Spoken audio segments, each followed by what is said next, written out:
Welcome to బీజీఎన్ Telugu updates.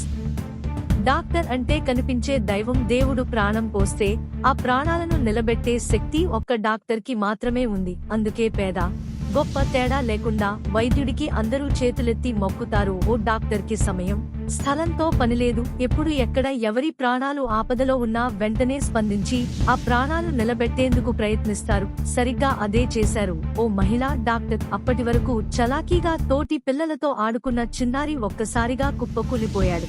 ఆ చిన్నారికి road మేత సిపిఆర్ చేసి ప్రాణం కాపాడారు డాక్టర్ రవళి.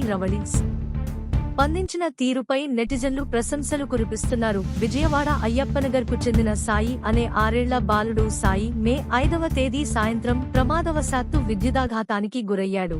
అపస్మారక స్థితిలోకి వెళ్లిపోవడంతో తల్లిదండ్రులు ఏడుస్తూ పిల్లాడిని భుజాన వేసుకుని ఆస్పత్రికి పరుగులు పెడుతున్నారు.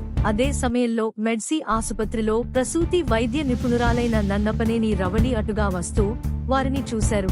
ఏమైందని ఆమె అడగటంతో తల్లిదండ్రులు విషయం చెప్పారు. వైద్యురాలు బాలుడిని పరీక్షించి అక్కడే రోడ్డుపైనే పడుకోబెట్టమని చెప్పారు. అనంతరం సిపిఆర్ చేయడం ప్రారంభించారు. ఒకవైపు డాక్టర్ రవళి బాలుడి ఛాతీపై చేతితో ఒత్తుతూ అక్కడున్న మరో వ్యక్తిని నోటితో గాలి ఊదమని సూచించారు. ఇలా 7 నిమిషాలకు పైగా చేశాక బాలుడిలో కదలిక వచ్చింది. వెంటనే బాలుడిని దగ్గరలో ఉన్న ఓ ప్రైవేటు ఆసుపత్రికి ద్విచక్రవాహనంపై తీసుకెళ్లారు.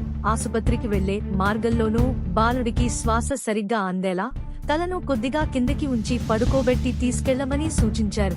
ఆసుపత్రికి వెళ్లిన తర్వాత చికిత్స చేయడంతో బాలుడు పూర్తిగా కోలుకున్నాడు. 24 గంటలు అబ్జర్వేషన్లో ఉంచి తలకు సిటీ స్కాన్ చేస్తే ఎలాంటి సమస్య లేదని గుర్తించి డిశ్చార్జి చేసి ఇంటికి పంపించేశారు. ప్రస్తుతం బాలుడు పూర్తి ఆరోగ్యంగా ఉన్నాడు. డాక్టర్ రవళి రోడ్డుపైనే బాలుడిని పడుకోబెట్టి సిపిఆర్ చేసే సమయంలో తీసిన వీడియో ప్రస్తుతం సోషల్ మీడియాలో వైరల్ గా మారింది. Like, comment and subscribe.